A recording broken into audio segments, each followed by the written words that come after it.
I mean, it stands to reason that, you know, if a social media company is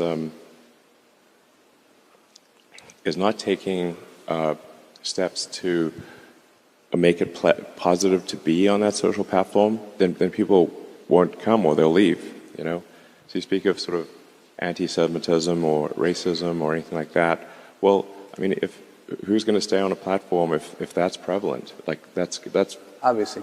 Yeah, I mean, come on. And apart from its inherent wrongness, who's going to stay on the platform? So like you want to be.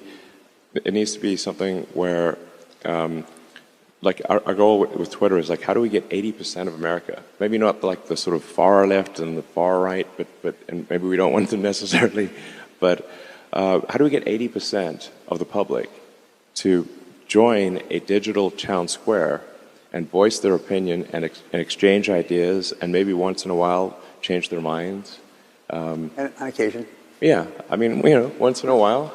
So I read also that you said, and then we'll move off of Twitter, but you said that your goal is you want to make the 20% of people who are on the far right hate you, just like you want to make the 20% of people on the far left hate you.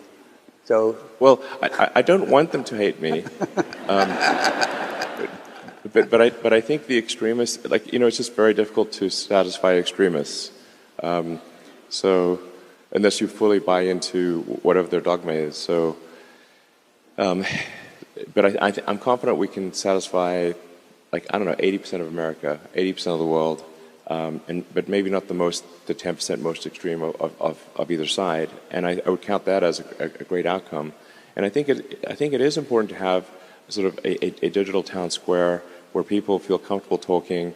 And I also think it's like one of the things that's important is to be able to sort of decide what kind of experience you want to have on Twitter. Because, you know, some people might say, okay, like I want like if this was a radio station, I want the easy listening, smooth jazz station. Okay, cool. But that's good. So you should be able to have that setting for Twitter, and then some people might say like, no, I want heavy metal thrash, and like, okay, so now this is going to be sort of then you don't mind someone saying mean things to you, you know, within the context of the law. And you don't mind engaging in vigorous arguments on Twitter and that kind of thing. But you should be able to kind of like pick your preference and decide if you want sort of full contact battle or do you want like, no, I just want to look at puppies and flowers and nice landscapes and stuff.